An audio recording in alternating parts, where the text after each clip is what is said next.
দুটো রক্ত খাওয়া জায়েজ। রাসূল বলেছেন একটা হলো কাবেদ, কাবেদ মানে হলো কলিজা, কলিজার ভিতরে যে রক্ত আছে এই রক্ত খাওয়া যাবে, কলিজা খাওয়া যাবে। আরেকটা হলো বিসমিল্লাহ গুর্দা, ওই রক্ত খাওয়া যাবে। সমস্ত মৃত প্রাণী খাওয়া নিষেধ। রাসূল বলেন দুটো মৃত প্রাণী খাওয়া যাবে। গরু মরলে কি খাওয়া যায়? মুরগি মারা গেলে খাওয়া যায়? পশু পাখি মারা গেলে খাওয়া যায় না রে বাবা। কিন্তু দুটো প্রাণী মারা গেলেও খাওয়া যাবে। একটা হলো মাছ, মাছ মারা গেলেও খাওয়া যায়। শুধু মারা গেলে নয়, বরং পচে গেলেও ওটার শুটকি করে আবার মানুষ খায়। আল্লাহু আকবার।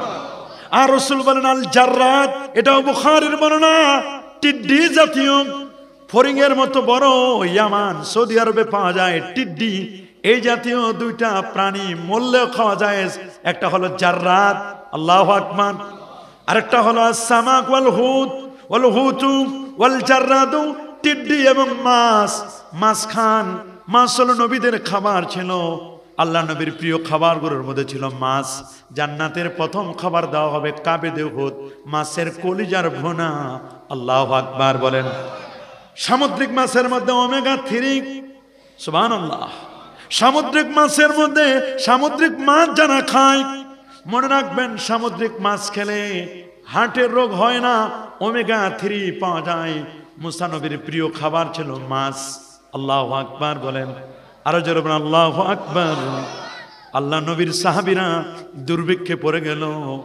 আল্লাহ তাআলা বুখারীর বর্ণনা কিতাবুল আতেমার মধ্যে আসে 300 সাহাবীর জন্য এমন একটা মাছ সমুদ্র নিক্ষেপ করলো। মাছটার নাম হলো আম্বর মাছ। কি মাছ? সাহাবায়ে কেরাম বলেন আমরা 300 সাহাবী 3 বেলা শুধু মাছ খেলাম। 1 মাস পর্যন্ত মাছ খেলাম। অন্য বর্ণনা আসছে 15 দিন, আরেকটি বর্ণনা আসছে 1 মাস 30 দিন পর্যন্ত 300 সাহাবী আমরা 3 বেলা মাছ খেলাম। খাবার পরে আরো কিছু রয়ে গেল, এগুলো বড় বড় ডেকচিতে নিলাম। ডেকচিতে করে নিয়ে ওর মাছটা কেমন ছিল, মাছের কাঁটাটা দুই দিক থেকে 2টা মাছের কাঁটা এভাবে দিলাম।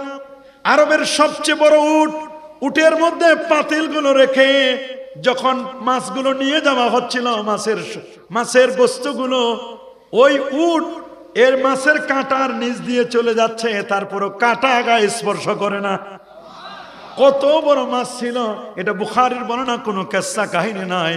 বরকত যদি দেন তাহলে বরকত দেওয়ার মালিক কে? আরো জোরে বলেন। নবী যেমন দয়ার নবী, মায়ার নবী, আমার নবী তেমন বরকতের নবী।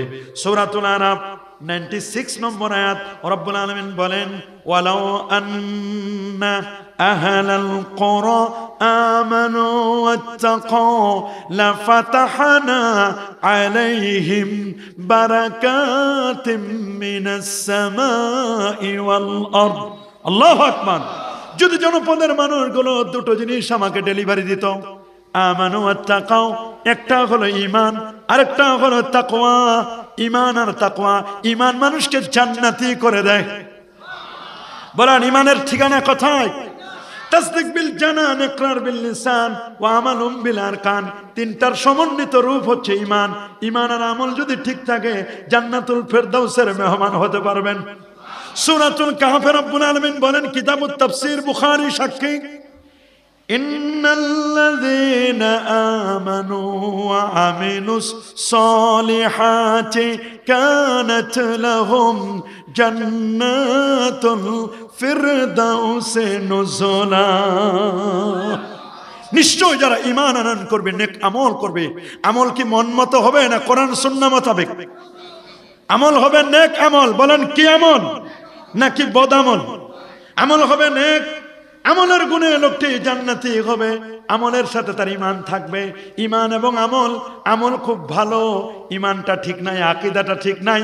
আমল যত বেশি হোক না কেন বাবা, যত কথা যত সুন্দর হোক না কেন, কথা যত সুন্দর হোক, নামাজ যত বেশি পড়ুক, তাহাজ্জুদ পড়ুক, কপালে যদি দাগও ফেলে দেয়, তাহাজ্জুদ পড়তে পড়তে পড়তে পড়তে গাঁটটি বস্তা পিছনে নিতে নিতে যদি অনেক কিছু করে, দেখবেন এরাই আবার জাতীয় মসজিদ বাইতুল মুকাররমের মধ্যে জুতা নিক্ষেপ করবে। বুঝে নিতে হবে আমল মানুষকে জান্নাতে নিবে না, জান্নাতে নিবে তার আকীদা, তার ঈমান এবং আকীদা। বলেন ঈমান এবং ঈমান এবং আকীদা। আকীদা যার ঠিক তার সব ঠিক। আকীদা আমল যদি কম হয়, আকীদার কারণে মানুষটি জান্নাতি হবে। আরো যারা বলেন কিসের কারণে? এই জন্য আকীদা লাগবে। কি লাগবে? সবাই বলেন কি লাগবে? ইয়াউমা তাবিয়াদ্দু উজুহ ওয়া তাসওয়াদ্দু উজুহ। কিয়ামতের দিন একদল মানুষের চেহারা উজ্জ্বল হবে, আর একদল মানুষের চেহারা কুৎসিত কালো হবে, বিভৎস চেহারা। যাদের চেহারাটা উজ্জ্বল হবে, রাইসুল মুফাসসিরিন হযরত আব্দুল্লাহ ইবনে আব্বাস রাদিয়াল্লাহু তাআলা আনহুমা তাফসীর করেছেন যার চেহারাটা উজ্জ্বল হবে তারা অন্য কেউ নয় রে, হুম আহলুস সুন্নাহ ওয়াল জামাআহ, তারা হচ্ছে আহলুস সুন্নাহ ওয়াল জামাআহ। আর যারা পেরেশানি হবে, ইয়াউমা ইয়াফিরুল মারউ মিন আখি ওয়া উম্মিহি ওয়া আবি ওয়া সাহিবাতিহি ওয়া বানি, এরাই হবে তারা যারা হবে বেদাতি, যারা হবে পথভ্রষ্ট, যারা হবে গোমরা, যারা হবে আহলুল বিদঈ ওয়াজ যায়গে, এরাই হচ্ছে মূলত বাতিল পন্থী আকীদা। কথা বলেন। আমাদের পরিচয়, আমরা আহলে হক, আমরা আহলুস সুন্নাহ ওয়াল জামাআহ। আমার রাসূলদের 1000 বছর আগে হাতের মধ্যে লাঠি নিলেন, লাঠি নেওয়ার পরে মাটির উপরে একটি রেখা অঙ্কন করলেন। মুসনাদে আহমদের হাদিস।